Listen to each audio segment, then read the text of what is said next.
Right. So we have in the hot seat the Minister of Works and Transport, and let's start with what's obvious. I mean, okay, what is obvious? Where's Ralph?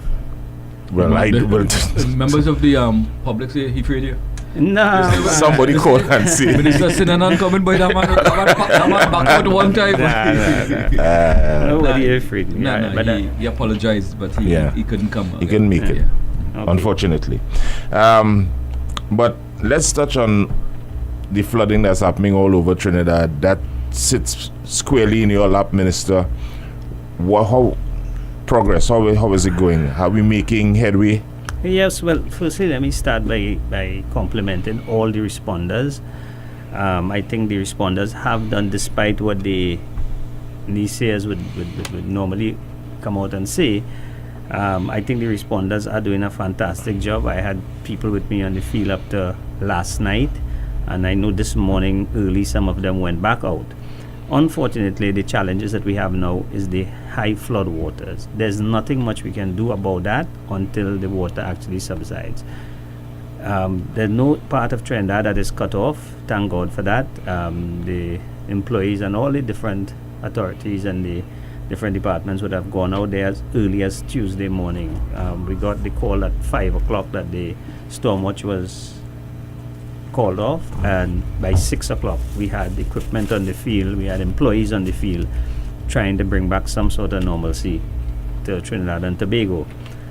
Unfortunately, the weather have not given us the sort of break that we expected, and it continues to threaten. We all know after a storm, the bad weather will continue for a while.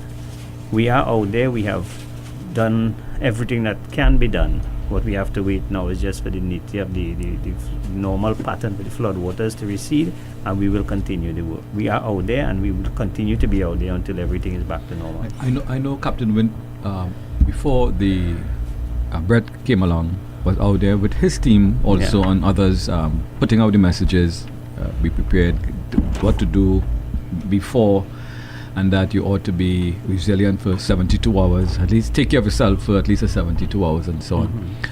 How much more emphasis you think ought to be placed on that? Because sometimes from picking up comments and so on, and now beyond the politics, because there's going to be the political spin and so on, that people have received that message that here, what the preparation is not simply quicks and some matches.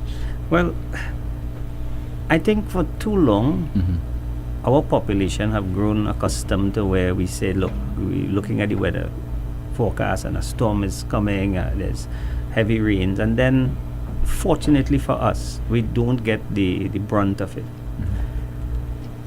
Because of that experience, a lot of people will not heed the actual warning of the ODPM to the extent that they should. And because of that, you have shelters all over, and people really don't go to the shelters. The average Trinidadian will not want to leave their house to go somewhere else, because one, they may feel that, look, if I leave my house unattended, some unwelcome visitor may show up. So you have that part of it. But as Trinidadians, as we go forward, we have to start to take this disaster scenario very seriously. Well, yes, we do contribute to some extent. However, the weather pattern now is changing. The government doesn't have control as to the type of weather that we get. The most we can do is to put information out there before the storm, put things in place before the storm, and make sure we have proper procedures for after the storm. And I think so far things have been working. The areas, again, that I said that is under some stress right now is the low-lying areas. We have the swamplands. If you look at all the areas that took water in any constituency, in any part of Trinidad, it was the lowest part of the islands. You look at the Oropuch Lagoon, you look at in the Sandy Grande area, the Vega, the Mayaro area. Basically, it's the lowest lying area in the entire country that still has water. That has a natural runoff, and there's nothing much you can do. We can't pump any set of water because you need to pump the water somewhere. the rivers are filled. We have a tide situation where you have about 6 hours of the low tide. You try to maximize that, but outside of that, you just have to wait until the water runs off. Now, what can we do to probably avoid the extent of the flooding? How much of it is actually man-made and how much is actually nature? Let us be quite frank. There's not much engineering you could do if you have a hurricane or a storm that will avoid flooding. What we had was a storm, and the amount of rainfall that fell in just that short time, there's not much engineering you can do to avoid the flooding there. If you look at the areas, somebody sent a drone up and they sent some pictures. That really was the most of it was Europuch Lagoon. You look at the woodland area where all the flooding is, that is really the swampland. And these areas are there exactly for that, to retain the water. The water runs off there, and then from there it goes into the ocean. Mm-hmm. Now, if you decide to build there, obviously with this sort of weather pattern, you will be flooded out. You will be flooded out. There's nothing that the government could do about that. There's no engineering. If you go to plan your engineering to take care of these storms that will come once every 25, 30 years, could you imagine? Not even the Great America does that. Mm-hmm. If you get this sort of weather in North America, you have flooding, you have landslide, you have everything. This is a natural disaster, and you cannot engineer to suit this. Now, having said that, we still do have too much flooding in Trinidad. Why? We have some unplanned developments, and as a population, we have to take a lot of responsibility for the way we dispose of garbage and white waste. I have seen over the last few days where people were stealing dirt from the riverbanks. I actually visited an area where 2 residents wanted to fight, and I had to actually tell them, hey, now is not the time for that. Why? Because one was accusing the other one of stealing to build a pond next to the river, and the other one was saying, no, you steal this dirt, but you build lower down. You know? That's for 20 people. Yeah. So these are some of the things that you find. There are some people who would actually break the riverbank to get water to come in for their farmland and things like that. If you continue to do that with this sort of weather pattern, it will not only affect your area, but you will affect the entire community. But are these actions criminal? Well, I would expect that. And the thing about it is that we are definitely taking a serious stand on that. We are looking at, and the Minister of Planning and Development, about 2 months ago, I did a tour with her on the East-West Corridor. And, it is clearly recognized that we have to be a lot more stern on planned development and to people who actually do harm the government infrastructure. Mm-hmm. But in terms of cost, let's say lots of unplanned developments are actually along the water courses. Right. They follow the water. What is the cost of, let's say, correcting that, putting them somewhere else? The thing about it is that you have to have some sort of relocate. Just last week, just before the forum, myself and the Minister of Agriculture toured, and the Minister of the MP from Mayaro. We went to the Mayaro area and we looked at that coastline there. The coastline is being eroded so fast that you have to relocate people, because the cost to repair that entire coastline, it is a lot cheaper to relocate some of the affected areas, but you still have to do some work. You just can't leave it like that, because it will just continue to erode. But relocation is definitely something that has to be looked at, but people have to be responsible. You can't expect to go and build on the riverbank, and then you get a disaster, and then they come out and say, I want a house. I suspect there are a lot of people who does that. I suspect there are a lot of people who knows fully well that what they're building, the structure, cannot withstand a breeze. And once something happens, somebody from the media will highlight that, and will highlight them saying, look, I need a house. We have to be a little more careful as to the way forward. In terms of careful, assessing claims. Mm-hmm. Now, 1,000 people are going to claim, boy, my house burned down, and I need a house, or I need $1 million. How robust is this assessment exercise? Well, I think the minister responsibly responsibility for that have made that quite clear. That yes, the government and the Prime Minister also made that quite clear. The government is there to stand with the citizens. However, we clearly recognize that there are a lot of people who actually make this a business. They make this a business because they know that the government has grants. We have opportunities for people who would have been severely affected, and I am sure they would have to use all the information available to them to ensure that whatever funding we have reaches to the right people who really needs it. Farming. The farmers in the area affected, they've claimed, of course, crops destroyed, probably livestock and so on. And they too may overclaim. Sometimes the figure you see might be by $1 million in losses. That's in potential sales. That's not in what you put into it. But how does your ministry or the ministry or the government deal with situations like that? Because farmers seem to be treated differently. That's a different area again now. Okay, now I'm the Minister of Works and Transport, and I don't want to divulge too much into the Ministry of Agriculture, but I also have a farmer's badge. I enjoy a little agriculture.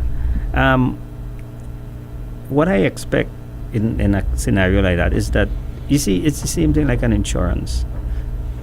The insurance is basically, you're not supposed to be better off after a disaster. The insurance is to try to put you back exactly where you were.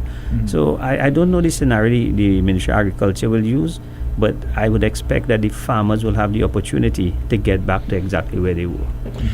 All right, so let's get back into your core responsibility, which is works and transport.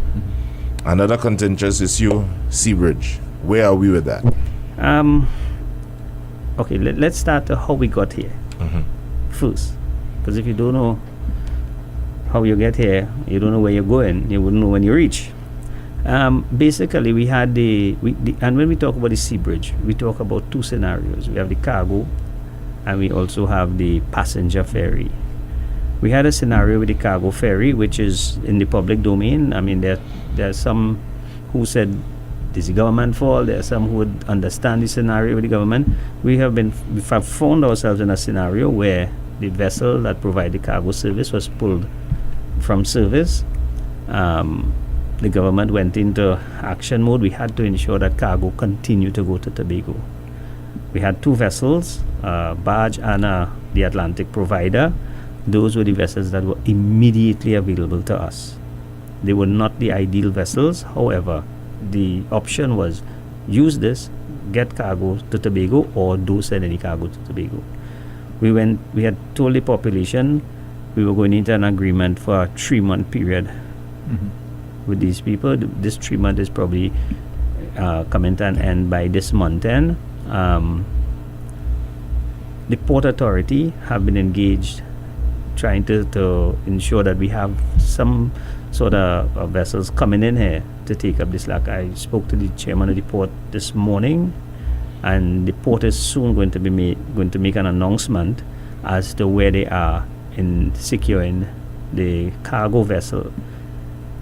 I am fairly confident that when they speak later on in the week, the population will, at least the people from Tobago, will get some sign of relief and hope that we will not have to continue with the Atlantic provider and the barge going forward. As of the beginning of next month? Well, I don't want to jumpstart the port. I don't want to just jump in front of the chairman of the port and the Port Authority board.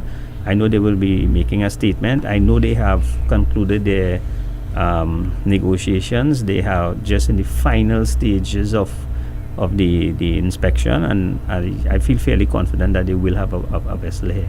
Now, a lot of people are concerned because we're coming up to... Then we have to go into the passenger ferry. Unfortunately, our boat ferries have some age on them, and there's some question mark as to the maintenance that went on. One vessel is off on dry dock, and the other vessel is in service. However, it is not up to full capacity, and that have given us some challenges. We are also sourcing another vessel that the port will make a statement on next week, and we expect I'm hoping that the statement will be something that will be, to bring some sort of relief to the passenger Is ferry the as vessel well. similar to what exists right now? Based terms of on capacity? Yeah, based on the information again, and it's all going to be based on the final inspection. Yes, I feel confident that the vessels will serve the purpose for what we want to bring them for. Now, there are many people that feel what is provided, even when the vessels are fully operational, is inadequate. Long term. Right. You see, A lot of people are suggesting that maybe should be either 3 or 4 vessels and one vessel, in reserve at all times, so that when a vessel goes to dry dock, something is in place to. No, but you don't put an idle vessel. well, this is the scenario. You see, Well, vessels. But I'm just saying some of the suggestions. No, Right? vessels cost a lot of money. The vessel is one, then you have the crew. Now, again, if you try to carry more vessels than the capacity that is required, the country will have to pay dearly for that. It's like renting an empty building. Exactly. Yeah. And you're waiting for a storm to come. So if that building get damaged, then we go in this one. There's a cost factor to that. If the country could afford it, okay. But could we really afford to just have vessels parked there with crew? And right. So there's a lot of changes that's going to take place on the sea bridge very soon. We cannot continue to go on like this. You hear for the last 25, 30 years, you always have problems with the sea bridge and the air bridge to some extent. What we promise the population is that we're going to fix this problem.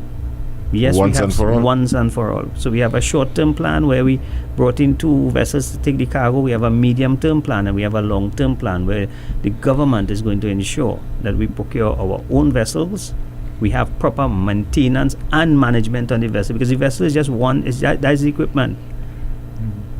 And then going forward, personally, I would like to see the Tobago population have a much greater say in the operations of the sea bridge.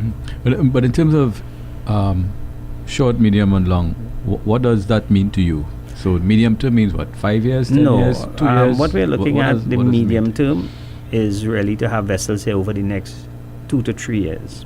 And then the long term is to ensure that we procure new vessels to operate.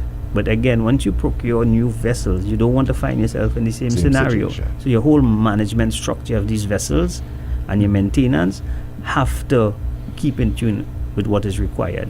No point you have new vessels and you have same old. So what was taking place all the time? My assumption is that best practice was taking place. Unfortunately, we have to change what was taking place to an extent, because the port, again, we keep going back year after year. Peak period, you can't get transport to Tobago. When you have cash, you could cover any shortcoming. The country does not have that kind of money. We need to step up with management right now. We need to be a lot more efficient than we was before. And I definitely see some serious changes taking place in the way we manage our affairs, especially on that sea bridge. You know, one of the questions that was in my mind concerning the cargo, the previous cargo vessel that left, and the complaints. Now, I asked, but I never got. What was the capacity of the previous vessel?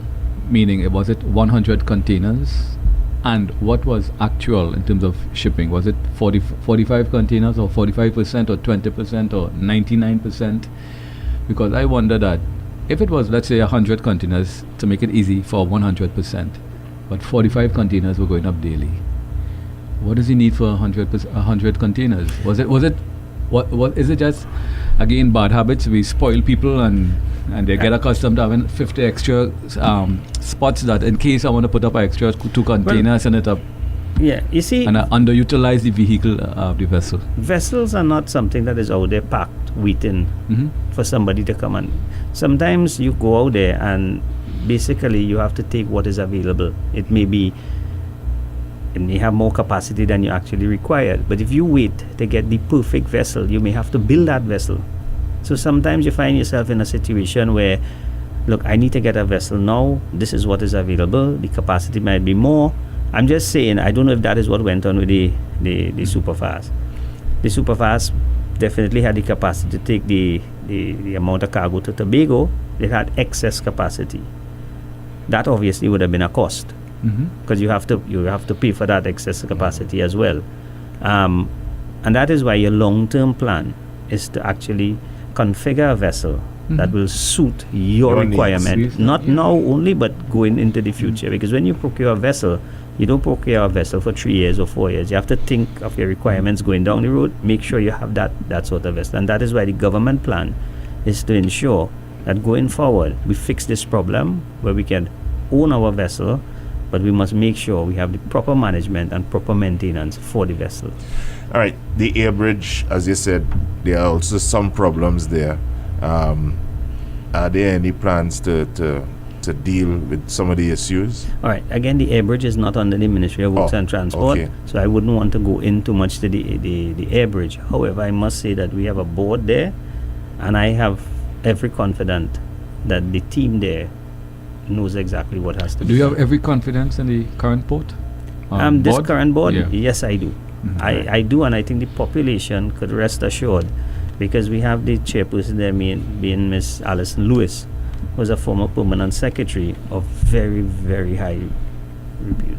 Yeah. So I feel very confident that not only will they solve the problem going forward, but that the taxpayers of this country will not have to worry about funding not being able to be accounted for. When can we see, you said, the Tobago people being more involved? Well, as I said, I would like to see that. I am definitely going to be taking a note to the cabinet to have this problem solved, and to try to make sure that we have enough voices on the operations of the sea bridge. Because let's face it, 75% of the people who use the sea bridge are people from Tobago. I mean, definitely would like to see more of them involved in the decision making. Okay. All right, fair enough. Moving on, Point Fortin Highway. Where are we with that? Okay. Again, how we came here. 2011, a contract was awarded to the OAS company. Unfortunately, that company went into the bankruptcy, and there were a lot of challenges in the completion of the job. Since the 2015 election, the government have terminated the contract, and there have been some legal challenges, which the government so far have won all the legal challenges. We did recover in excess of $1 billion, close to $1 billion on the highway. We have since then restarted the highway. The decision that this government took is that we must get local contractors involved, at least give them a fair chance. What was happening before with some of the major projects, because of the size of the projects, local contractors could not participate. If you have a highway for $5-6 billion, it means that you have to raise a bond. Local contractors were disadvantaged at that level. So what we decided to do once we restarted the highway is to break it up. I think that highway has, is 13 packages, either 13 or 16 packages. So what it meant is that local contractors could now tender. So what we did is that we had 3 packages that went out already. Those have been awarded. The highway have started back. Within the next week or so, we would have another 6 packages going out. And what we expect is that we would have different contractors working at different areas on the highway. We are actually going to start the highway. We're going to start a package coming out of Point Fortin. I expect that package will come out in the next rounds within the next 2 weeks or so. So what we will have is the highway continuing from San Fernando and starting in Point Fortin, and the local contractors will have a much bigger input into the highway, because we built highways in Trinidad with local contractors before. What is so different now? As a percentage, where are we? I would think we just about we're more than 50% on it. 50? Yeah, more than 50. That's a little bit, Well, I thought it was like 70. You see, if you look at it, you'll see, but a lot of it, like the technical part of the highway still has the part by the Mosquito Creek. That's a technical part there. So you might see some distance, but we have a lot of bridges and so still. However, once we have different contractors on the route, we will complete the highway within the specific time. I think what's the completion date? I think we're looking at sometime in 2019. In terms of the part of the highway, Mondesir to Debe, I think it is. Yeah, Dr. Kublal Singh's area there, that he placed his life on the line, and at that point everyone was supporting him and so on. What is the current situation? Is it that we are going to reconfigure according to what they suggested, or is it that we're running the course? That part of the highway, there's some challenges. Now, remember, we still have the legal challenges with this highway that we have to ensure that the money that we would have recovered. That's with OAS you're talking about? With OAS, yeah, that is still an ongoing challenge. Our priority right now is from San Fernando to Point Fortin. There's some work that was started there. There's a bridge and a link road. We are going to finish that. However, going in from there on the old route alignment, we are revisiting it. I am not saying that we are not billing, and I am not saying that we are going to, that is our priority. There will be, as I told Dr. Kudblalsi when I met with him, our priority is San Fernando to Point Fortin at this point in time, because we have to complete the work that is ongoing. We can't just leave because there's deterioration that is taking place. So we have to make sure that we complete that segment, complete the existing bridge there before we go into that. So because I mean, somebody still has to say whether the impact on the highway had anything to do with the severe flooding that took place. So we have to revisit that segment because of it. Perhaps Dr. Kublal Singh may have been right, because his argument was if you build there, you're going to change the whole course. Yeah, and I cannot say whether he's right or wrong, because I have not seen any information to say that, but clearly it's food something for to thought consider. now. Yes. All right, so the Point Fortin Highway, that's one of the highways planned, and there's the one to Toko. Yeah. Okay, the one from Wallerfield to Manzalina, that highway again, we have tendered that tender is closed. They are in the evaluation process now, and I expect to have a start of that highway sometime next month. That is a physical start. A physical start. Where is it picking up from? From the Komoto area, just on the wall where you have the lights there.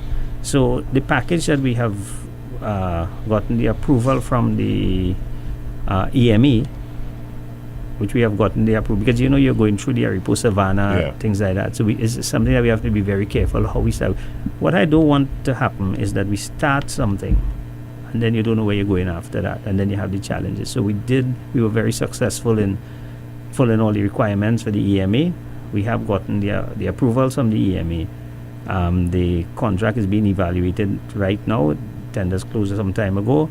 We expect an award to be made and to have that highway started, I would say, sometime next month. Did you all include in your consultations the people from the archaeological department or division, because they tend to get antsy because we may at some point heading through there interfere with some site? Well, we have the route alignment, and this is why you have the EMA involved. There's a whole process that you advertise. You have consultations with everybody. You put it in the newspaper, so all the interested parties will come out and they would raise their objections. You have to answer. There's a process to get a certificate. And they would have gone through that process. There are other areas that they will have to continue the process, and I am sure all the interested parties will have their say in it. And the highway to Toko. Okay, we are in the process of finalizing the alignment. We have gotten alignments, and again, the consultants are on board with that, and that highway as well is going up a piece. These two highways, sorry, Wallerfield, Manzanilla, Toko, are they also going to be given to the local contractors, or is there going to be an international? All the projects that we're doing, our intentions are clear, to create them in a way that the local contractors could participate. It is going to be very unfair that you create them in a package that the locals can't participate. You have the foreigners who would come in, but they'll hire the same locals. Subcontract them and And do then the job. Yeah. And then you have the scenario like OAS, where they left owing the local contractors hundreds of millions of dollars. We are not going to say this is just for the local contractors. What we are doing is we are creating the opportunity for them to participate. That opportunity could only be theirs if they are competitive, they give the population value for money, and the standard of work is exactly what is expected. Now, the other area is, of course, the port in Toko. When is that due to start? Okay, again, there is a consultant on board. An area have been identified, but one of the process that has to go through there is to get the EIA, and that process has started as well. A lot of people feel that the government is building a highway to Toko, and there have been some people questioning whether that is relevant. What we are building is a highway to a port in Toko, which will connect Trinidad and Tobago. So what that will do is that it will open up the entire eastern area to much more commerce, and will bring Trinidad and Tobago a lot closer. Because what we are doing is building a ferry port in Toko that will allow both Trinidadians and Tobagonians to cross the two islands in a much shorter space of time. Well, from Toko to Tobago is what? It could take you about 40 minutes. Yeah. In terms of the intent, is it intended for cargo or passengers? No, it's a passenger ferry. At least at this point in time, it's a passenger ferry. So when we say a passenger ferry, you could take your cars, just like how we have the cats that work from Trinidad to Tobago. So the idea is that you can drive to Toko, Drive your car on, and within 40 minutes you're in Tobago. The port of Port of Spain, in terms of benefits, how will that impact Port of Spain, the port of Port of Spain? So let's assume that people really take to Toko. It's built and they're going there. Is that going to negatively affect the port of Port of Definitely, Spain? I don't think so. The port of Port of Spain is the port of Port of Spain. What you may have is that the workload in Port of Spain for the Tobago ferry may ease up to some extent. But I don't think that will affect Port of Spain. The port of Port of Spain has a lot of upgrading to do. We have a lot of work there to do. I mean, definitely what it will do is take away some of the passenger traffic. Because whatever small revenue they get, Well, I don't know the figures. No, definitely. Let me tell you, the ferry service to Tobago is not really a revenue earner for the government. The government subsidized this ferry by significant amount of money. It's a public good. Yeah. Exactly, because you can't expect the population to pay the full price of that, because the government has a responsibility to ensure that transportation within the island remains affordable. But there's a responsibility also towards the port of Port of Spain that they're not placed in a more burdensome position. Now, I don't know their accounts, but I would reason they too have a mandate to make themselves as reasonably. No, I don't think the port act, when you use the two ferries there. Pittance. Exactly. The port doesn't get the revenue from that for their operations. Most of that has to go back into the maintenance of the vessels and things like that. The government subsidizes these vessels significantly. So that is not going to impact on the revenue of the port. And the port definitely has to come up to standard in terms of how they run the port, the efficiencies of the port. But why not upgrade the port? Well, Port of Spain. The port of Spain has to be upgraded. There are a lot of studies and that we're looking at. The best in Sunday.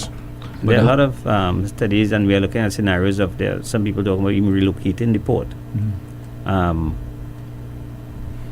The port of Port of Spain definitely has to upgrade, and the port of Port of Spain definitely have to get it active. No, because when you look at it in the from the perspective of international trade, there is a view that we ought to be stepping it up. Yeah, stepping it up, the port of Port of Spain as a transshipment for legitimate goods, as things, let's say, south side of Yeah, well, adjust? again, that is a more national approach to it. And remember, there are several ports in Trinidad I know, as yeah. well. We have the energy port in Point, Galeota. yeah. We have the Point Point Lisa's Lisa's, port. San So Fernando. yes, and then you have to take into consideration the size of ships that we have out there now. Whether the port in Port of Spain could accommodate some of these vessels. So there is a plan to have the port upgraded, and Is there a timeline? Because one of the issues of the port, of course, is the dredging and Yes. also the number of derelict Yeah. ships. Well, in terms of the derelict ships out there, the government is now in the process of finalizing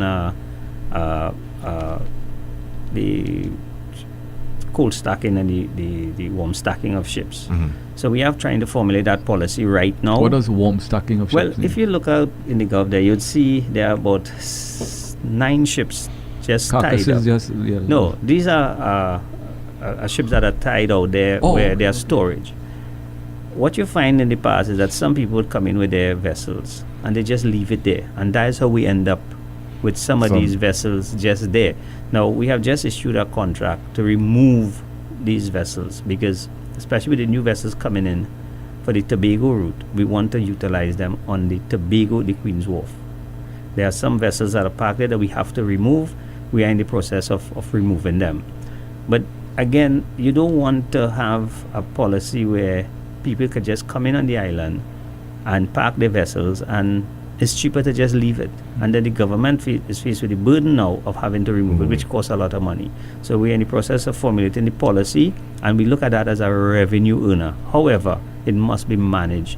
Those vessels that are out there tied, when they came in, and I answered this question in the parliament just last week, they were being charged, I think it's $220 a day, US, for one. We have since renegotiated that price to close to $800 a day, and it is still below what the market rate for warm stacking vessels are. So there's a great revenue earner in the maritime industry, and the government is seriously pursuing that. But we want to do it in a framework where we don't end up with a graveyard of ships outside there, and then we have to spend millions of dollars to remove them. All right, on that note, we take a short break. When we come back, we talk licensing office. Right, and welcome once again to I95.5 FM. It's just about 10 minutes past the hour of 1 o'clock, and in studio with us is Minister of Works and Transport, Senator Sinanan, and we were speaking about the different areas of interest that falls under his ministry, and now we look to get into the area of that contentious, and I would use the word corrupt area called licensing office. It's one of the areas that for many years we have heard so many stories about all the things that take place there. Today it falls into on your lap, Minister. Some of the things we heard about is corrupt licensing office. There is actually a business community that developed out of the licensing office, Port of Spain. I don't know what takes place in Arima and elsewhere, where you have people actually making money at different levels within the licensing office. You have people who, from what I pick up, make thousands of dollars a month. Thousands. I'm talking about ground level. But the stories of allegations of corruption have been surrounding us and keeping us dizzy for years and years. Have you heard that? Well, yeah, I mean, we have been, there. Have you heard it? I have been hearing about that as a child growing up. It still continues. The allegation still continues, and I am not going to run away from the fact that there are some unscrupulous things that happens at the license office.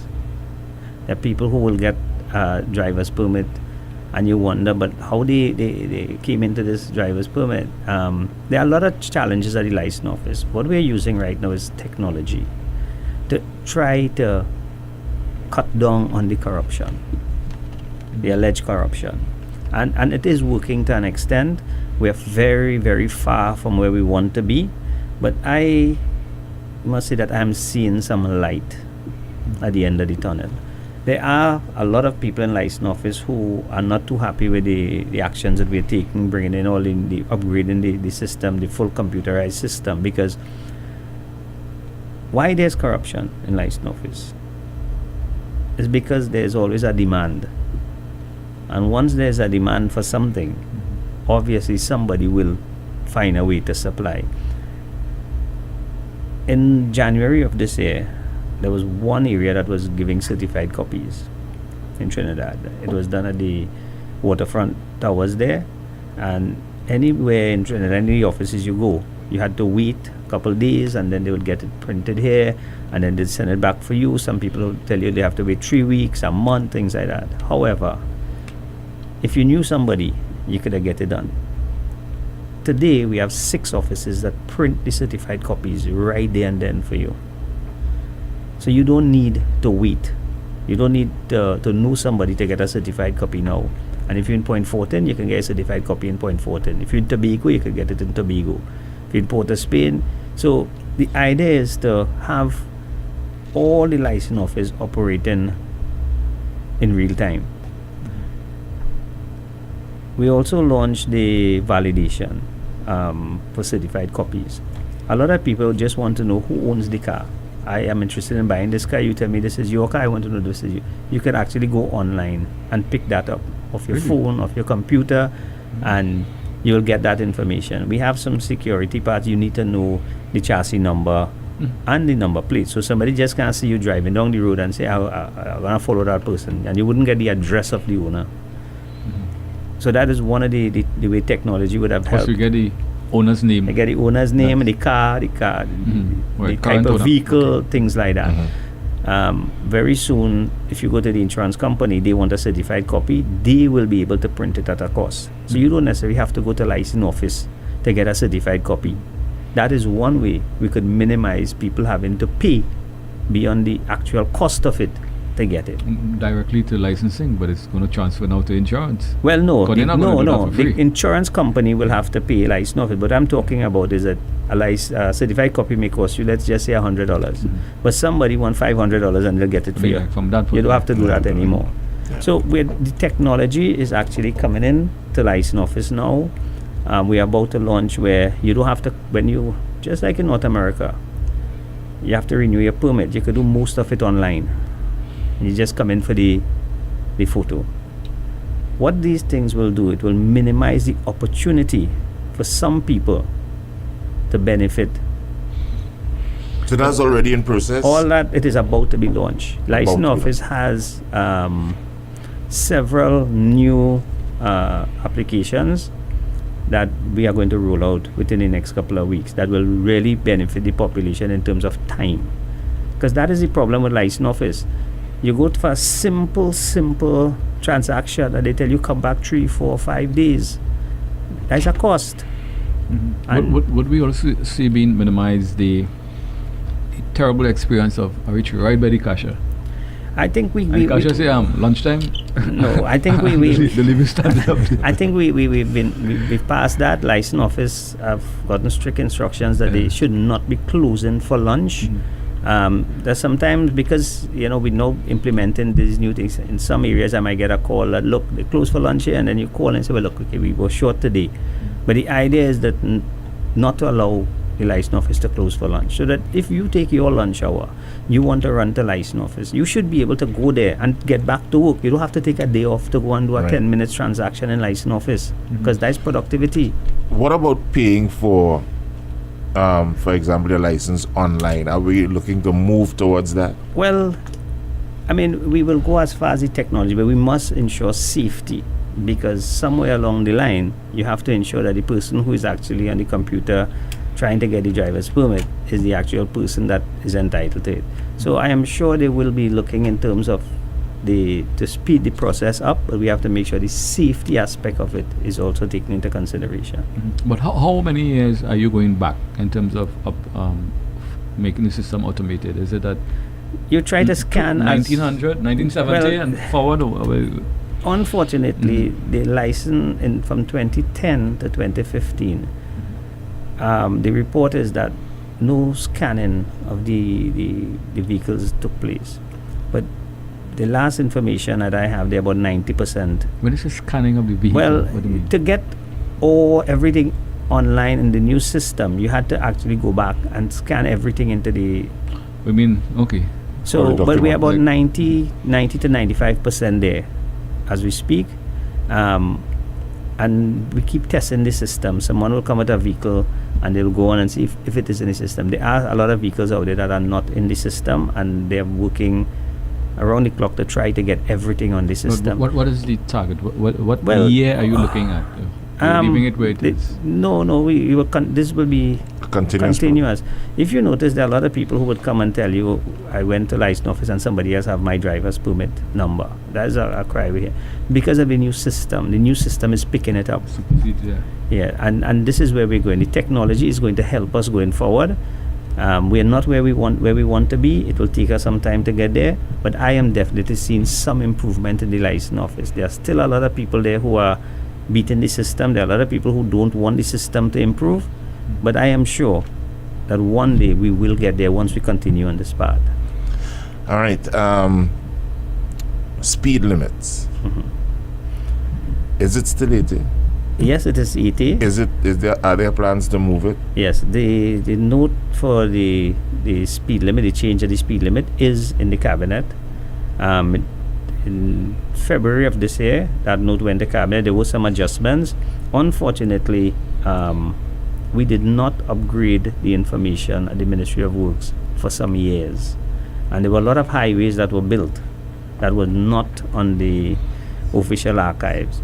We have now upgraded that entire system, and the note is in front of the cabinet, and I am pretty sure that the cabinet decision will be taken very soon, and we will have an adjustment in the speed limit. Because I know there were complaints from people in Diego Martin that the Diego Martin highway, the speed limit is 50. Well, unfortunately, highway. that is one of the highways that That's a was highway? not. No, that was one of the road that was not upgraded. So you see, once you pass the legislation for it, and you say highways, it's supposed to include all the highways. If there was a little challenge with that, we have now Sorted fixed that that. out. Yeah, and very soon a decision will be taken on the speed limit.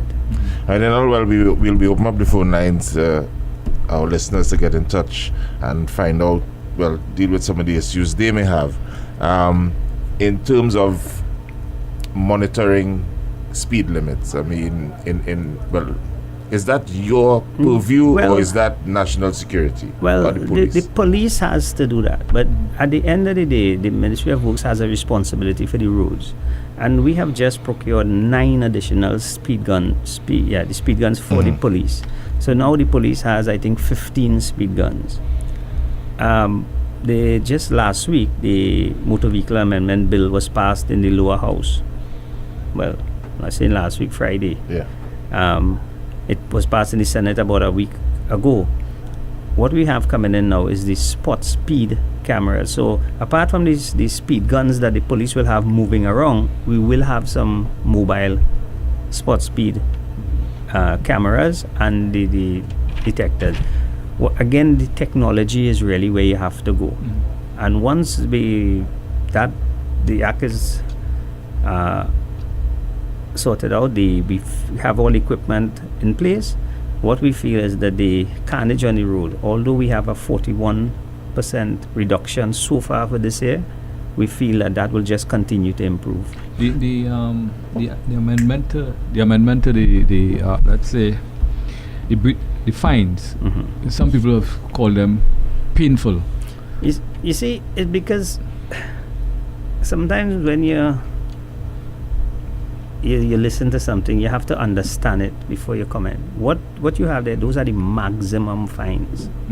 Those are maximum fines. A lot of it that it is up to the magistrate to decide if he wants to give you the maximum. So I wouldn't put too much, but put yourself in a scenario. Someone breaks a light and some member of your family got damaged or got killed or something like that. You really feel No, but we should 2,000 or 3,000. No, but we ought not to put emotions in it. No, but you see, you have to put a fine that will deter people.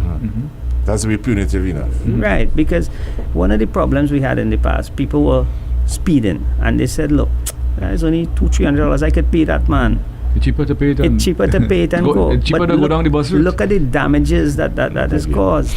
Now we have the penalty system. So, okay, you feel because $300 for somebody might be nothing, $2,000 for somebody else might be nothing.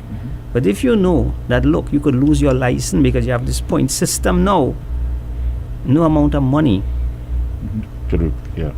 will get it back to you the next day. Now, is it that all traffic lights throughout Trinidad and Tobago will be equipped with cameras? No. Oh, major intersection. You look at the major intersections, and remember, we will have the study and the figures to know which are the major intersection where the most traffic is and which scenario will pose danger. So those would be the ones that you would make sure that they're Yeah. All right, so let's go to the phone line 622-3937 in studio with us, Minister of Works and Transport. Let me just introduce Tobago. I don't know if Oh, yeah. you are responsible for Tobago, if it falls under the THA in terms of roadworks and so on, or if you collaborate. The THA handles the infrastructure in Tobago. You have nothing to do with that. No, but we will from time to time assist in giving them advice. We'd send a technical team if required. But they are really responsible for the infrastructure. And one model so point in Tobago, the airport. Well, Is that falls yes, under you? the airport falls under us in Tobago, and again, a note have gone to the cabinet for the Tobago airport, for the new Tobago airport, which we expect to be coming on stream. To be building a new airport. Well, or a terminal. You upgrade and Terminal. because an airport. We said Piaco years ago. We have a new Piaco airport. What we had was a terminal building. Yeah. The airport includes the runway and all these things. So we're building a new terminal for yes, Tobago. Well, yes. Once cabinet agree on the way forward with Should that. THA be handling that? Well, the airport authority,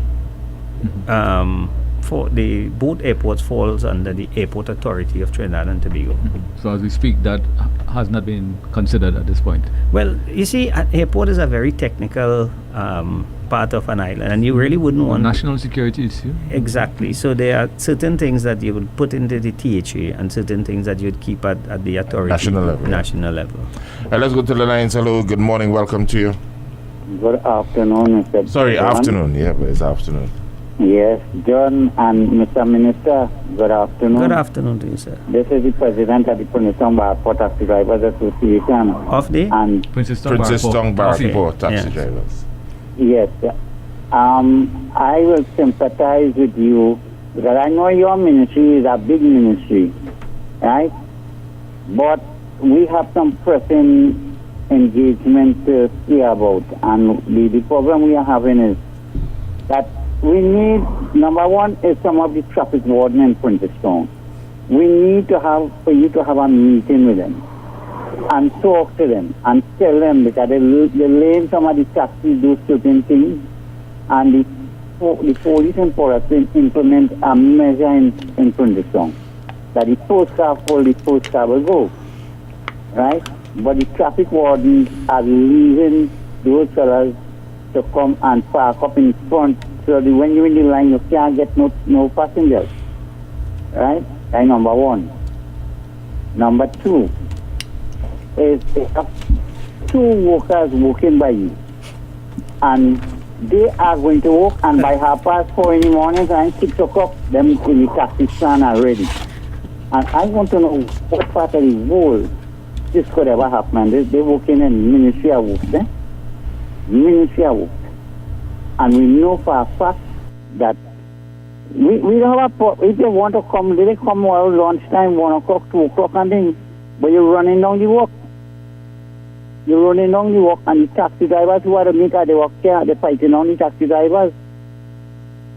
And the next thing again, we need for you to come in Punitong and see the situation in Punitong. I don't know if I could invite you. All right. Hello? Okay. I think I had a meeting with that gentleman. They came to my office, and the problem in Princetown seemed to be a little more where there's one organization claiming that they're the official, and then there's another organization saying that they don't represent us. And there's a scenario where the taxi drivers themselves are having confrontation. But I have asked the traffic warden department to look at the scenario and our traffic management branch to see what could be done in Princestown to help to solve the alleviate problem. the No, but situation. even if there are two organizations competing, Well, no, I don't think they for come. TIF, no, but the idea is that Yeah. there must be order. That whether you're from A or B, you fall in Yeah. line and you go up the line. So this you is don't cut across. the scenario there, and it's not only in Princestown. All over, It is yeah. happening all over, and I think again it comes down to discipline.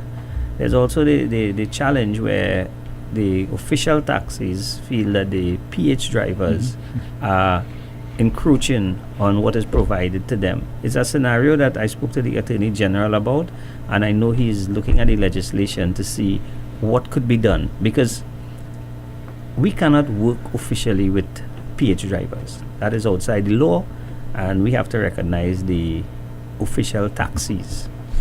However, But let's be fair. PH drivers do provide a service And- that traditional taxis refuse to. right. Is there any way of, getting them into the band of Well, official taxi now? Well, the Attorney General is definitely looking at the legislation now,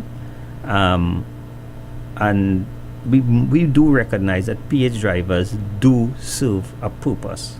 However, whatever we do have to be within the ambits of the law, and until the Attorney General has completed his aspect of it and it's all within the law, then we can recognize. But, Right. but once you say that you have to work within the ambits of the law, then only the legitimate taxi drivers ought to be there. So Yeah. I don't know if you're talking, when you said competing now, I'm wondering, are you No, talking no, about I the was talking- legitimate Yes, versus yes, the yes. PH, or No, no, two no, I sets was of legitimate? Two sets Sets of of legitimate. legitimate. Okay, right. Two sets of No, but legitimate. the PH at this point cannot be part of the mix. No. You cannot negotiate with Exactly. those No, who when are- I said two, I was talking two sets are legitimate. Okay. Okay. As we on that, Uber and such services, because I see there are a number of other similar services coming up.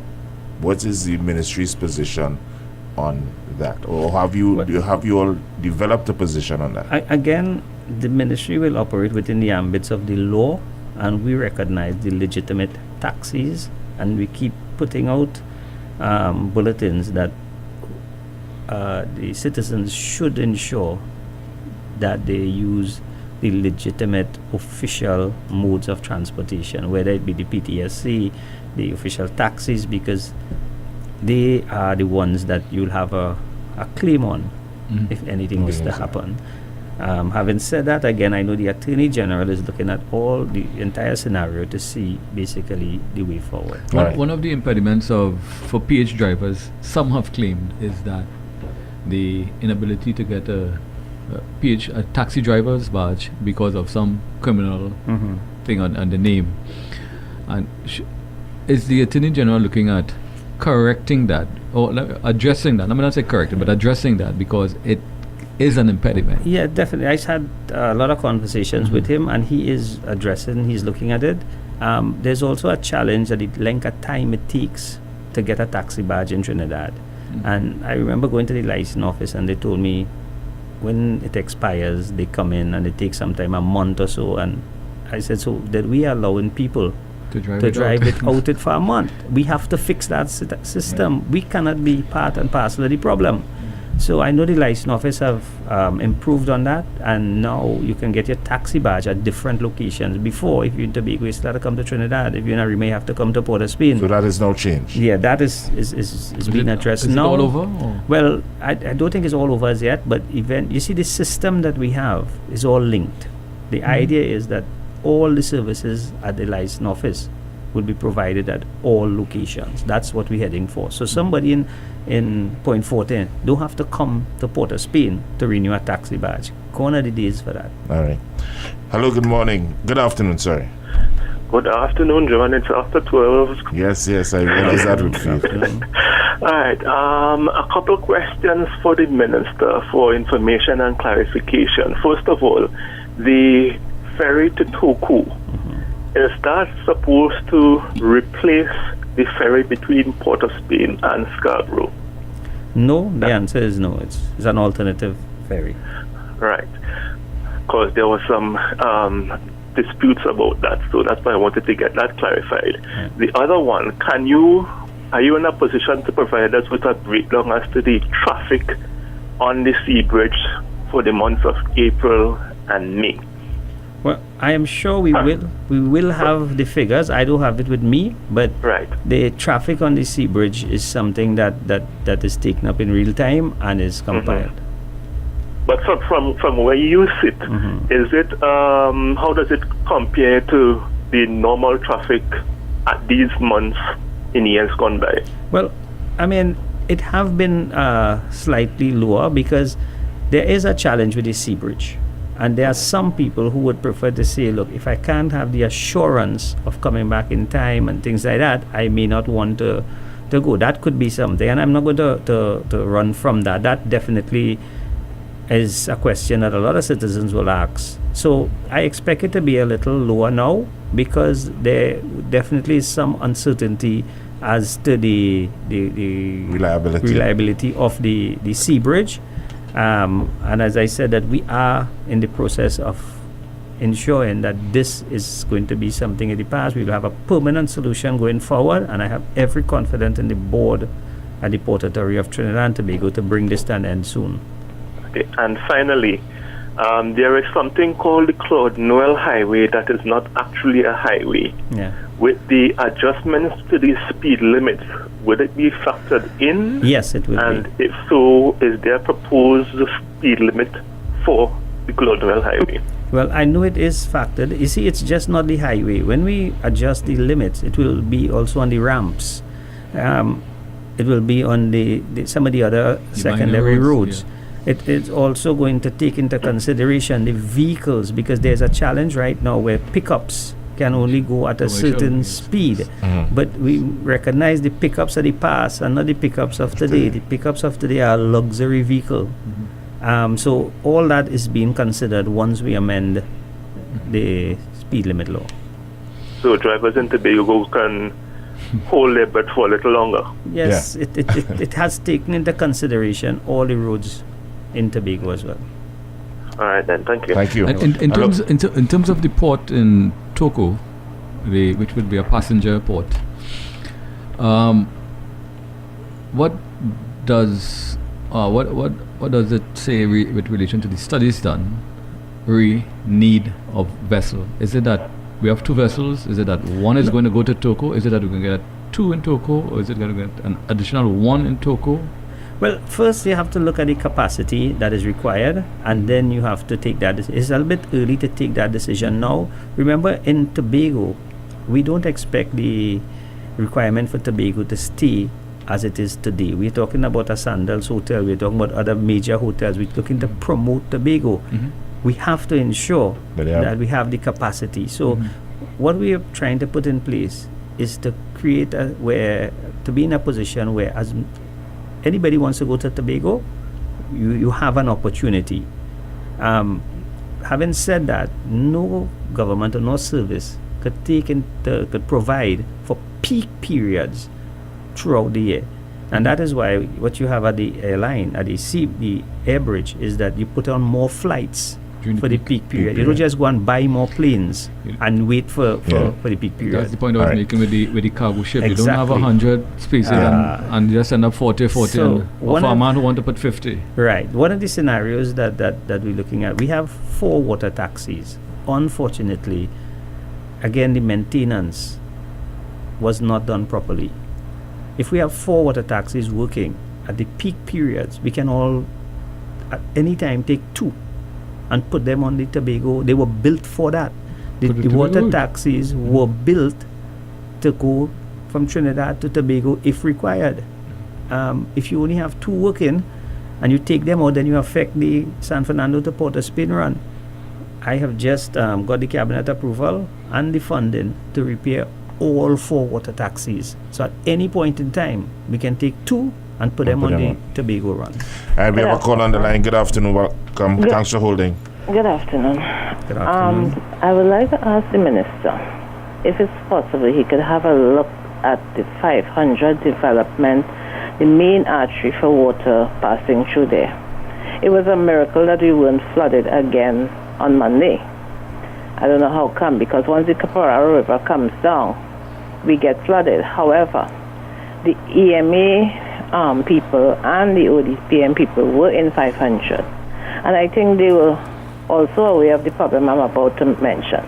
The drain is a fairly huge drain. However, when they did the roundabout by the Chuck E. Cheese area there, well, I assume that's when that happened, this large artery is going into a very narrow, something like a 3x4 box drain, something that is going under the roundabout. That water flows into the Honda River, which once there's a problem out there leading off to, I guess, the ocean, somewhere down by Felicity, that's where our problem comes. We always have bad flooding. And one year it was discovered that somebody was developing something way down, going to the area, the Honda River, and they blocked the area with some topsoil or something for their development. And the flooding was horrible. It was the worst one because we had mud in our houses. I am on the bank of that river. We suffer every year. I wish I could share some pictures with the minister. I am begging him to please. They had people on tender hooks on Monday into Tuesday. If he could please have someone look at that, because I think the EMA people and the ODPM people were also surprised to see where this rush of water is leading into this very narrow channel.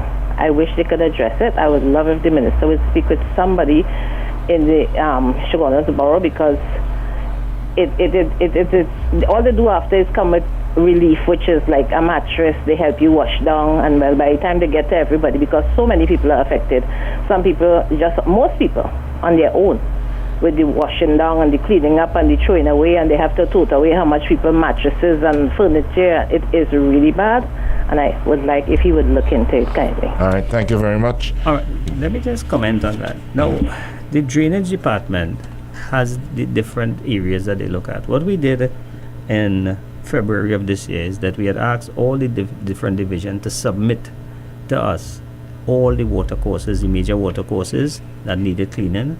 We got a list. We started on that about 6 weeks ago. We asked for a further list because you have to clean the water courses in the dry season. We got a further list from them, which we have sent out and asked that all these rivers, and I think that water course is in it. And again, what we're going to be doing going forward will be revisiting all the water courses that were cleaned before, because after the weather pattern that we have, some of the water courses will have to be cleaned again. Some people may see some areas, and as the caller rightly said, she was surprised that they didn't get flooding. What we started to do is to clean the outfall, because that pulls the water. In the St. Joseph area, somebody was telling me they didn't clean up by them, but they didn't get flooding this time. The reason for that is that we cleaned the outfall into the Caroni. So we actually started now from the outfall going in. When you say outfall, what do you mean? Like it means where the water falls, right, where it flows in into the main river. Because if you clean upstream and you don't clean downstream, you ain't clean nothing. So what we started to do with the funding that was first available is to start to clean downstream, and we clean going up. But we have a major river cleaning program that is ongoing. Hello, good afternoon. Thanks for holding. Hello. Good afternoon, welcome. Mr. Roger and the Honourable Minister Rohan Sinanan. Yes, sir. Minister Sinanan, I want to compliment you on the information related to the nation recently in Parliament, which I only heard today on another frequency, that in the constituency of Superior, $448 million was spent on box drain alone under the one program, the Pure program, and we still had flooding. And compared to the constituency of Diego Martin West, I think it was something like $38 million. But what has happened is that the UNC opposition has outmaneuvered you all with respect to the PR, because what has happened in Parliament has sort of subverted that particular information, which ought to have made headlines, and it brings back us to the point of the PR machinery of the party, Mr. Sinanan. And also, before I go, I am in disagreement with this issue of the raise and fixed penalty for the drivers, Minister Sinanan, because I remember it was under Minister Colm Imbert in a previous government that the penalty was raised. And coincidentally, is under your government again, you all have given us this onerous penalty. And I feel it is very unjust, unfair, undemocratic, inhumane. Because you said a while ago, it is the maximum fine. There's no such thing. I want to beg to disagree with you respectfully, sir, because who is going to determine the maximum fine? Is it the police officer? Because I am sure the police officer doesn't have any jurisdiction to determine whether it is 1,000 or 5,000 for a seatbelt. So the members of the public, respectfully, will have to go to court. You understand me, sir? So I think that's a kind of that's a area you have to clear up. I don't see that being justified at all, and it is unfortunate that under two PNM governments, one under Colm and one under you, we are being given this onerous issue. And finally, the Attorney General talk about drug-elizer test for motorists. I want to suggest respectfully that drug-elizer test be given to all MPs, all politicians, and even judges as well. I will stop here, and thanks for your listening here, gentlemen. All right, thanks, okay, let me just correct this in the Parliament. Yes, I spoke about the PURE program, but just to correct that, what I said is that they spent almost 460 million in the PURE program on box drain and paving. But that was just one program. They would have spent money in other scenarios, meaning NGC would have spent money, drainage would have spent money, Highways Division would have spent money, URP would have spent money. The point I was trying to make is that what came across was a storm, and the areas that got flooded, no matter what infrastructure you had, would not solve the problem. The low-lying areas in Trinidad, the swamplands are there for a purpose, which is to take the runoff water. And if you build in the swampland, you're going to get flooding in this scenario. And if you look throughout Trinidad and Tobago, wherever was flooded out was areas that was more designated as the very low-lying areas of the country. With development, especially planned and unplanned, once you go into these areas and you full the land, the water still is going to be headed in that direction. Yeah. Because that's nature. That's a natural runoff. Retention pond. Exactly. Good afternoon. Good afternoon, Mr. Minister. Yes, sir. There's something I want you to look into when this license office thing. These vehicles we call pickup, like the Mazda, the Toyota Hilux and them. Why could we pass inspection on the private car pit than to go license office? I had paid an inspection fee in license office San Fernando since March month. The date I get is the second week in August. What's my position driving my vehicle on the road without an inspection sticker? All right. And the next thing is, I hear you say that the highway had started back in point 14. Could you tell me which part of the highway all started? You know, because I see no way we all started the highway, and only when I turned sword a month ago to start the highway. I don't know if that was to start the highway or stop the highway. You know, so could you explain to me which part of the highway had started? Sure. Okay. All right. Let me just answer the first one. Yes, I listened to you on the pickups, and it is definitely something that we're working on. So currently the pickups are done by license office? Yes, and what we are trying to put in place, you see, we're adjusting the speed limits as well for some of these same pickups, because these vehicles they have to travel at a certain speed. What we're doing is that we are trying to ensure that these pickups could be inspected at some of the private garages. We're also looking in terms of all the heavy vehicles don't have to come to Port of Spain anymore, because when you look at license office sometimes, you look at the Rising Road, trailers, trucks, everything coming down there. Now, that is going to go to Caroni, and the idea is that we're going to start the Arima new license office soon, and we're going to cater for heavy vehicles up there as well. That is part of the problem with the alleged corruption in license office. If you have a fleet of vehicles and you have to come down to license office in Port of Spain, and you have to come 3 and 4 and 5 times to inspect that, and every time you take that vehicle off the road is $1,500 for the day, because that's what the vehicle would have worked for. And you have a couple vehicles, and somebody come to you and say, look, I could organize that for you, you have to bring the vehicle. then, so you see, what we have to put in place is to take all the opportunities for people that trying to facilitate this corruption, alleged corruption. The other scenario I think he spoke about was We want to know where endpoint votes in. again, there are 13 packages on that highway. Minister, all you want is one. Okay. Just tell me where what is. Where do we start? Well, the first package was issued to Junior Sammy, and all information. Actually, Junior Sammy I got 2 packages out of the 3, and Lakshmi Singh Transport got 1, which was the bridge. And if he just drive a little way lower than the Gulf City Mall, you'd see Junior Sammy is mobilized there. All right. And they have started their work. Good afternoon. Welcome. Good afternoon, gentlemen. Sorry, John. Hello? Hello. Go ahead, please. Good morning. Good afternoon, John and Roger and Minister Sinanan. Good afternoon. Minister Sinanan, first I want to talk about that flooding. I notice every time I hear somebody talk about flooding in their area, they are saying or they are blaming developers. So I don't know what you all would do about developers in areas that are causing pain and suffering and flooding in the area. And my second comment is, I was glad you went into licensing office and saw what you saw. I hope it will bring some changes to what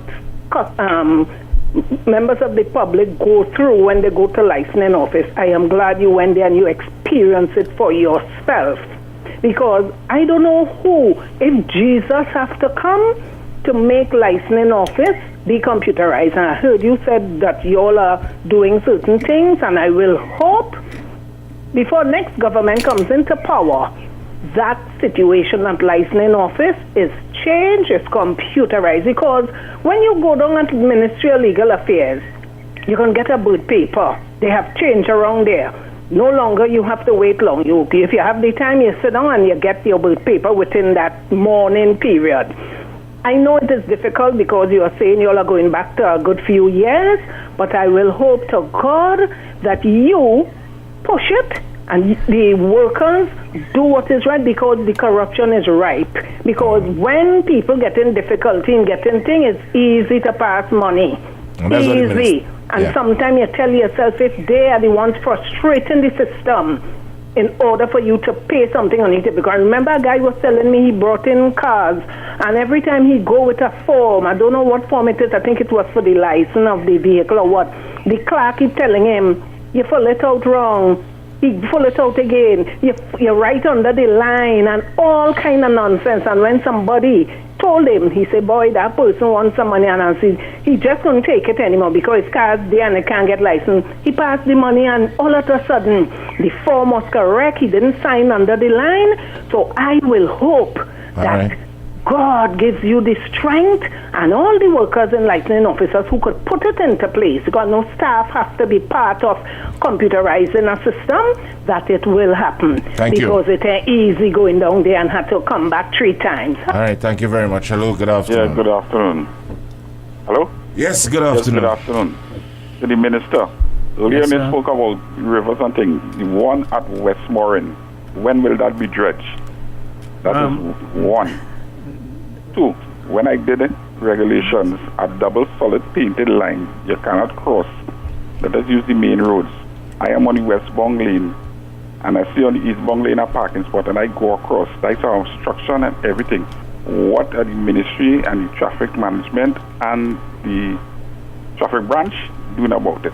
Thank you very much. Have a blessed day. All right. The river died by the Westmoreland. We actually have the Ministry Engineering Corps inside there, and they have been inside there for the last 2 months. So I'm surprised to hear. I actually visited that, and there was a media report where we showed pictures where the river have been cleaned. But why would he ask a question? Well, and probably he's mixing up, or they probably has had something about the major water course there. The engineering corps from the ministry have been in there for the last 3 months, going all the way up That's from the sea to the...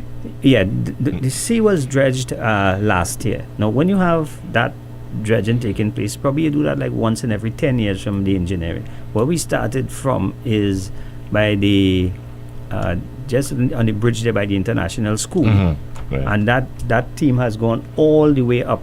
And we actually have some river repairs program going in there where the walling and so that is happening. We actually have, I think it's 4 construction projects going on in that river right because that river would run alongside the Crystal Stream Highway. Right. So I actually visited that about 6 weeks ago, and the work was ongoing. We just recently started, or about to start the work on the Maraval River and the La Saiva River as well. So there are a lot of work that is going on in the rivers and the watercourse, and I'm sure that this will continue. And you had a second. What was the second? What was the second question? I mean, about the switching from one lane. Yeah. Right, with the double line. But I really wasn't following. Yeah, But I apologize. I didn't pick that one I up. didn't pick up clearly what he meant by that. Yeah. But talking traffic management, we have an issue right here at the corner of Gattaca and Tragarit Road, where between 6 a.m. and 6 p.m. you're not allowed to turn right. Mm-hmm. And it's broken on a regular. Now, so many people complain that they miss the sign because the sign is actually on the left. Mm-hmm. Now, most people, you're driving on the right. If it's on the side, it's on the right-hand side, it may be more... Yeah, that could be... It could be an or excuse. if it was opposite. Well, I will ask if it was facing you on opposite on Tragarit Road, then people would have less of an excuse because the sign in front of you. And that's the point. But there is a sign. Yeah. There is a sign. There is a sign. No, but sometimes we need to listen, and if there's the excuse, we'll have traffic management look at it and put it opposite, so you can't say it in front of you, so you can't say, but I see it in front of you. John, you could see that from down the road. Yeah. It's not when you reach it, you do that. Yeah. No, you're driving up, you're approaching the side, you can't miss the side. Hello, good afternoon. Yeah, good afternoon, gentlemen, Mr. Minister. Good afternoon. Mr. Minister, I have 2 issues, sure. And I want both of them dealt with. There's a social media post going around, I don't know if you saw it, where someone is dumping garbage into the river at the back of their home. And the license plate of that resident is clearly visible. And so too are these citizens. It's all over. It started yesterday. I want you to, if you get a chance, to please pay attention and pass that information over to the police so that something to be done about it, please. The main question is, the license plates in the country, the system that we have now was patterned, I believe, from Nova Scotia, right? Am I correct? It was a Canadian model. Yeah, go ahead. But what it is I'm looking at is, in Canada, your license plate belongs to you. If you buy a new vehicle, that license registration number goes with you. We have a problem now where everyone wants to see, you can identify a new vehicle by a new number plate. And these numbers are, pretty soon they're going to run out of the place we are buying vehicles here. Why didn't they adopt that method where your license plate is your history? It has your history. It follows you. If you need another number plate, you can bring that one back in. I know the problem we have is that private people outside are making number plate and not the licensing authority. In Canada, they are issued from the licensing authority. And so that is something that I find strange that wasn't adopted, as I know that this was first pattern from Nova Scotia. Can you address that, please? Thank you. Okay, let me just comment on the one with the river dumping. That is definitely illegal. I have not seen the post, but I am sure our communications will definitely be, now that I have that information, will get that post, and definitely action will be taken once it can be proven. In terms of the license plate, this is part of the new technology that is going forward. Very soon we will be implementing this in Trinidad, and the whole system of number plates on vehicle is going to change. I had the experience of actually driving into license office and somebody was painting number plates outside. It's a business. Making number plates is a business, and it is definitely part of the problem in terms of crime fighting. The government is looking at the whole scenario of the Motor Vehicle Road Traffic Act to assist us in the fight against crime, because almost every crime that is committed, a vehicle is used. And we are definitely going to be utilizing the Motor Vehicle Authority to help in the fight against crime. Traffic management as a tool, a crime fighting tool. Traffic management is terrible in Trinidad and Tobago, meaning traffic. I think the last figure I heard for number of cars on registered about 700,000-800,000, somewhere around there. Where we have 1.3 officially, I think it's 4 now. But the point is, so many vehicles on the road. Limit these roads. We cannot expand them at will. That's what you're doing now with the construction of the highways and so on. How can that be? How can we, let's say, manage the roads differently? Well, as we speak, we can't will it away. We can't build it away just so. It's taking time. Okay, the thing about you're right. We cannot build enough roads for cars, and traffic jam will not come to an end tomorrow in Trinidad and Tobago. What we have to do, we have to encourage people to think differently.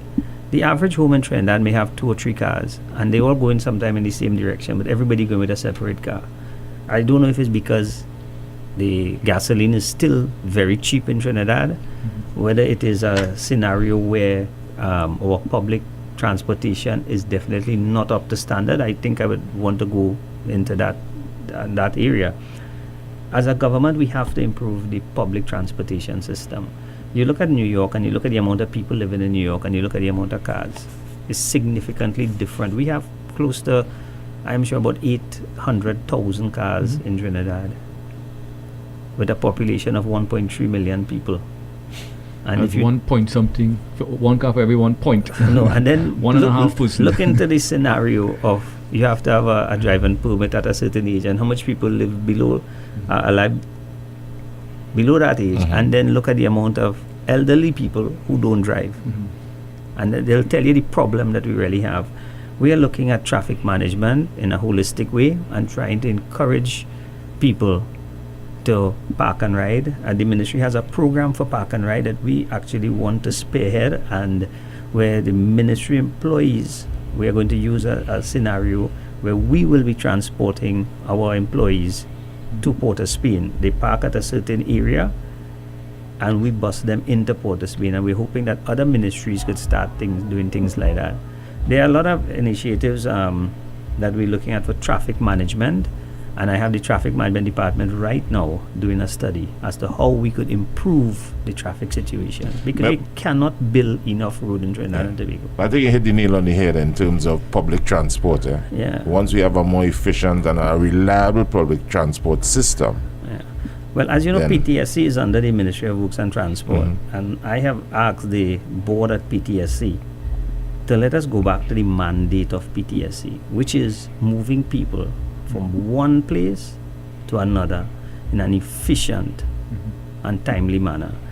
I think PTSC had lost its mooring. PTSC was doing more advertising more than transporting people, and they were getting into business that I don't think that was their core business. I have asked them to focus back now on transporting people in an efficient and timely manner. You know, when we will get to the place where if buses pass every 15 minutes, you could go on a bus stop and in 15 minutes a bus will come and a bus will be there. This is what we have asked PTSC, and we asked them to use technology so that if you have a phone and you want to see where the bus is supposed to be here at 4 o'clock. It's now 5 to 4. You want to see if the bus is going to be on time. You should be able. That's what Uber does. That's what Uber is really an app, and I have asked PTSC to find an app where the commuters could actually track the bus. Is that a GPS system? It's that GPS, and we have GPS in a lot of the buses already. So they are looking at that scenario. If it's 4 o'clock and the bus is not there, how far away? And then you decide whether you want to stay here or go and get a maxi or go and get a taxi. Technology is there. We have to use it. We have to embrace it. Like the idea you spoke about just now there about commuting the employees Yeah. of ministries, point A to point B. Are you using? How do you plan to use that? Is it like Port of Spain only, San Fernando? No, we For okay. now, Port of Spain, Just, or one let- ministry, your ministry. Yeah, just to let the cat out of the bag, the ministry is looking at, we have reserves all over. And we're looking at an area around the Grand Bazaar area there, where we have commuters from San Fernando and these way, so they can park there and we will bus them into our head office, rather than everybody coming into Port of Spain with a car. And this, what we're looking at is some park and ride in by the stadiums in San Fernando, the Brian Lara Stadium. We're looking at certain other stadiums where we can actually encourage people to park, and then we have the park and ride. We have to look in terms of managing traffic differently. Which is public transportation, but for those who don't like to use public transportation, yeah. Well, people, I don't know if people don't like to use public transportation. I think public transportation is in a position where it doesn't encourage people to use it. If Well, you- that's why I The don't reliability. Like to use it. I don't Look- like to look, use it. you know, Reliability. you go to New York and you look at the kind of people that use the subway. Right, Everyone. the big CEOs, everybody use the subway because the subway is run efficiently, and you know that the train is going to be here at a certain time. No, but down here, status is Well- a Well, big thing, you know. That You know, which and another thing probably to deal with traffic management is, for example, bikes. Now, like in the Netherlands and certain countries in Europe, I mean, the same thing. CEOs ride bikes to work. So you have a large bike population. but that's within small That is communities. right. I would That's like to small- see people on the highway with bikes. I want to see John. I want to see John No, but- riding from Trinity. But you down the road. No, but I'm saying, And I I'm mean, sweltering within, but people who live within Woodbrook and work within the area. Community area. Yeah, so, Yeah. but that's a different scenario. I think what we have to try to do is to get our public transportation up to scratch. A lot is lacking there.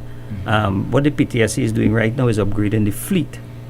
And again, once they upgrade the fleet, the emphasis will be on maintenance. To me, what's important is that upgrade and so on expansion, but importantly, when I hear the people talking about it, I know something happened. Yeah. Meaning, boy, they go by the bus now, boy. You see the bus, boy. When they start doing that, That is what something happening. But that's what we asked the board of the PTSC to do, to concentrate on what their mandate is. Their mandate is to move people from one area to the next in a cost-efficient manner, on time. Try to encourage people to want to use your service. And another thing I've seen, for example, you buy like a monthly ticket for the bus, and every time you board the bus, there's a scanner on the bus. You just scan the ticket, so it helps in terms of speed up people moving about, and also convenience for people. They could just buy a ticket for a month. Let me just compliment PTSC. I was speaking to a farmer from El Dorado recently, and he told me we are in contact reasonably often, and I couldn't connect with him for a day or two. And he said, boy, I went and take the bus, I went in town, I reached Sando, I in Point 14, I eat ice cream, and come back. Yeah, he's a pensioner also. Yeah. So the free... And he could have gone to Big on the ferry on too. the ferry, So- no, and I wish to compliment, Yeah. like PTSC and And the ferry. ministry. Yeah, no, they're improving. I must say they're improving. He said he does that like every month. Yeah, Just they- go on a they bus, improve. and a few of them do it, and they go down the road. It is after 2 o'clock. I know God must be pacing us. I'll take one final call, and then we wrap things up. Good afternoon. Good afternoon, gentlemen. Good afternoon, sir. The Minister. Yes, sir. I'm calling from just off Manning Street. Mr. Rowley's constituency. There's a West Wind development on the hill. In front on the main road, in front of the Diego Martin Corporation office. That drain has been choked now for 2 years. Every day when the rain falls, that portion of the main road is flooded. They have not cleaned that drain for 2 years. You said this is in front of the Diego Martin Corporation? Yes, sir. I will speak to the chairman of the Diego Martin Corporation as I leave here to find out I what is could going stay on. from my house and pelt the stone on the Diego Martin Corporation building. All right. I give you the assurance I will have a chat with the chairman of the Diego Martin Corporation as I leave here. Because the drain is full of silt from west winds on the hill. All right. Okay. Thank you very much. All right. So with that, on that note, we want to say thank you very much, Minister. Well, it was an interesting morning into afternoon, but we want to say thank you very much for availing yourselves and sharing all the information that you have with us. And we're looking forward to continued improvements. Sure, and let me thank you for the opportunity for being able to attend and share some of the programs that the Ministry of Works is trying to bring relief in, not only at this time with the Brett storm, but a lot of the projects that we have ongoing. Definitely, the ministry is moving. We are nowhere where we would like to be with some of the areas like the license office, the Port Authority. I know we have some challenges there with the sea ferry, especially the people of Tobago, but I just want to give them the assurance that we are dealing with it, and very soon I expect the port to make a statement as to the way forward with that sea bridge. Thanks everyone, and again let me just wish the Muslim community Eid Mubarak.